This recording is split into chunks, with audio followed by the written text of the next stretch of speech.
एक मामी अपने ही भांजी तो घर से भगाकर ले जाती है और उससे मंदिर में शादी करती है, और मामा जी जो होते हैं वो कुछ नहीं कर पाते। दरअसल इन तीनों में 3 साल से लव अफेयर चल रहा था और लेस्बियन रिलेशनशिप में थे ये दोनों। नमस्कार, जय हिंद। ये जो घटना है ये गोपालगंज का है, और ये पूरी घटना सुनने के बाद आप जरूर अपना राय कमेंट बॉक्स में दें, और इस वीडियो तो अंत तक जरूर देखें, क्योंकि ये अभी ये काफ़ी चर्चित मामला है। और ऐसे मामले में बहुत ही कम ही आते हैं हमारे देश में, क्योंकि यहाँ पे लेस्बियन मैरिज अलाउड नहीं है, और यहाँ पे काफ़ी कम केसेस आते हैं यहाँ पे हमारे देश में। और इस घटना का पूरा अंतर जरूर देखिएगा, और अपने साथियों में भी जरूर शेयर कीजिएगा, ताकि ऐसे घटनाओं के बारे में पता चले कि आखिर लेस्बियन रिलेशनशिप क्या होता है, एलजीबीटी कम्युनिटी क्या होता है, और सेम सेक्स मैरिज के बारे में हमारी तो इजाज़त तो नहीं देती, फिर भी ये लोग कर लेते हैं। चलिए घटना शुरू करते हैं शुरू से। गोपालगंज में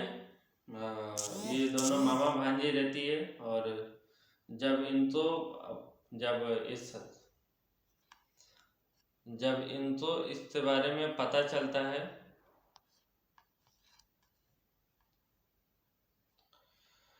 शादी होते जब मामी घर पहुंचती है, तभी इन दोनों में काफ़ी अट्रैक्शन होता है, और ये दोनों जो लव अफेयर में फंस जाते हैं, और इन दोनों में जो होता है वो आपस में लड़ती लड़ती में ही रिश्ते बनने लगते हैं, अवैध संबंध बनने लगते हैं इन दोनों में। और इस रिलेशन तो ऐसे ही चलते चलते तकरीबन 3 साल से ऊपर हो जाता है, और जब 3 साल से ऊपर होता है तो फिर ये दोनों, जब भांजी होती है उनका भी शादी हो जाता है, और मामी तो शादी करते घर में आई थी। दरअसल जब दोनों में जब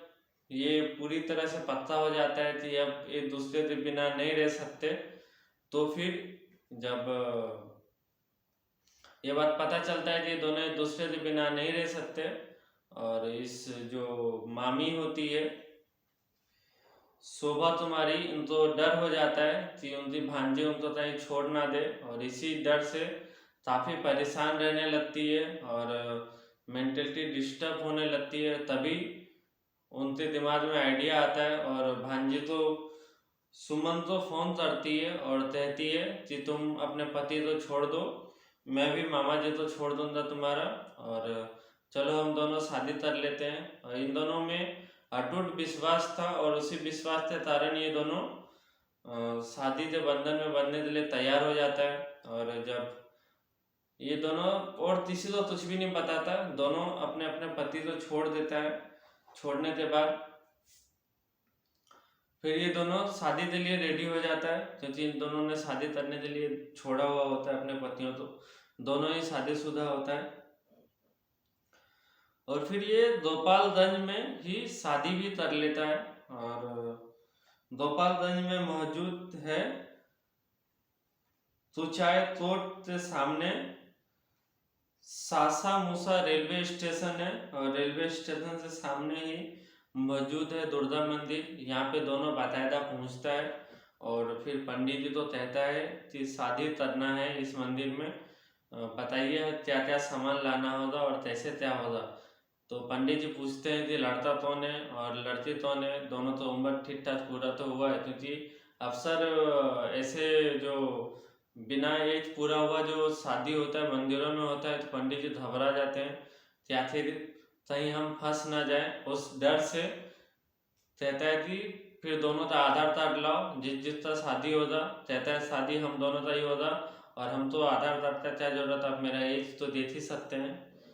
दरअसल ये सब तो 20-25 साल प्लस ही होता है इन दोनों का एज। और फिर पंडित जी परेशान हो जाते हैं, पंडित जी तो पहले विश्वास नहीं होता है, पंडित जी तो लगता है कि दोनों जो जो महिला आई हुई है वो उनके साथ में मजाक कर रहा है। दरअसल वो मजाक नहीं कर रहा होता, पंडित जी तो कुछ भी समझ में नहीं आता। काफ़ी देर समझाने के बाद फिर तई जो उनकी जो मामी होती है शोभा, वो अपने फ़ोन में कई वीडियो चलाते पंडित जी तो दिखाते हैं कि देखो इस तरह से शादी होता है, और लड़ती लड़ती में शादी हो सकता है, लड़ते लड़ते में शादी हो सकता है, और ट्रांसजेंडर से भी शादी कर लेता है हमारे देश में। तो फिर उस पंडित जी तो पता चलता है नहीं चलो ठीक है, इतने जब शादियां हो रहा है तो चलो पहला शुरुआत गोपालगंज में हम भी करें इसी दुर्गा मंदिर से। तो फिर पंडित जी भी मान जाते हैं और इन दोनों का शादी के लिए पूरा सामान का इंतजाम करवाता है, और बाकायदा सारा बिल मामी भरती है शोभा तुम्हारी, क्योंकि इन्होंने ही अपनी भांजी सुमन तुम्हारी तो भगाते लाया हुआ होता है। फिर सारा सामान लाया जाता है, और जब इस मामले के बारे में जब आसपास के लोगों से पता चलता है, भीड़ इकट्ठा होते रहता है, और इस मामले को जब पूरा आग की तरह जब पूरा इलाके में फैल जाता है, काफी तेजी से फैलता है, क्योंकि ऐसा मामला देखने तो बहुत कम ही मिलता है, कम मिलने की वजह से ऐसे मामला बहुत तेजी से फैलता है, और फैलने की वजह से मीडिया चैनल भी वहाँ पे पहुँच जाता है, बड़े बड़े मीडिया चैनल पहुँचते हैं, और फिर सबके सामने इन लोगों का इंटरव्यू भी होता है, और पूरा बाकायदा इतना लाइव टेलीकास्ट भी कई न्यूज़ चैनलों पे होता है, और काफी चर्चित ये घटना रहता है गोपालगंज का। फिर उसके बाद इन दोनों को बाकायदा फिर मंदिर में बैठाया जाता है मंडप में, और इन दोनों का पहले बरमाला होता है,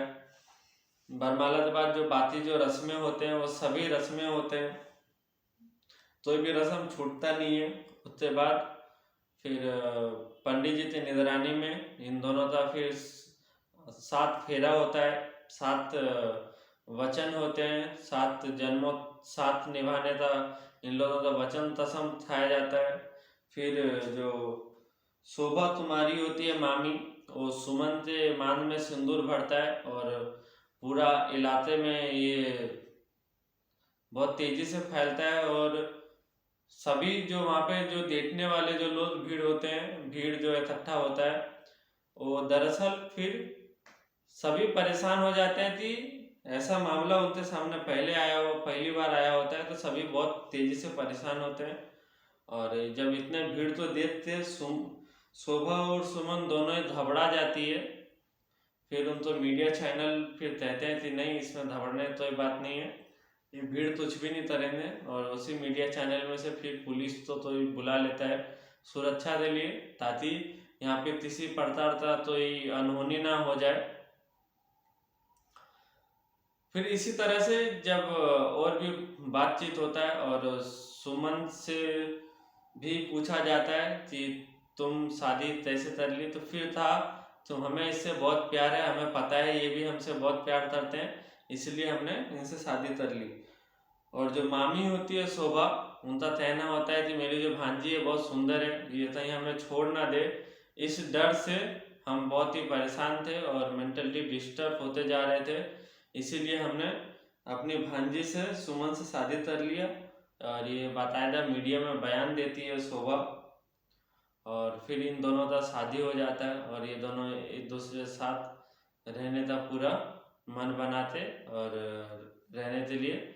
तैयार हो जाती है। बस आप इस घटना के बारे में क्या सोचते हैं, अपना राय कमेंट बॉक्स में ज़रूर दें, और इस वीडियो को एक लाइक ज़रूर करें, और इसी तरह से प्यार बरसाने के लिए बहुत बहुत धन्यवाद। आप व्यूवर्स का बहुत बहुत शुक्रिया, क्योंकि आप व्यूवर्स की वजह से ही आज हम यूट्यूब पे हैं, और इतने लंबे समय से हैं, और हमारे वीडियो पे काफ़ी अच्छे खासे आप लोग का प्यार बरसता है।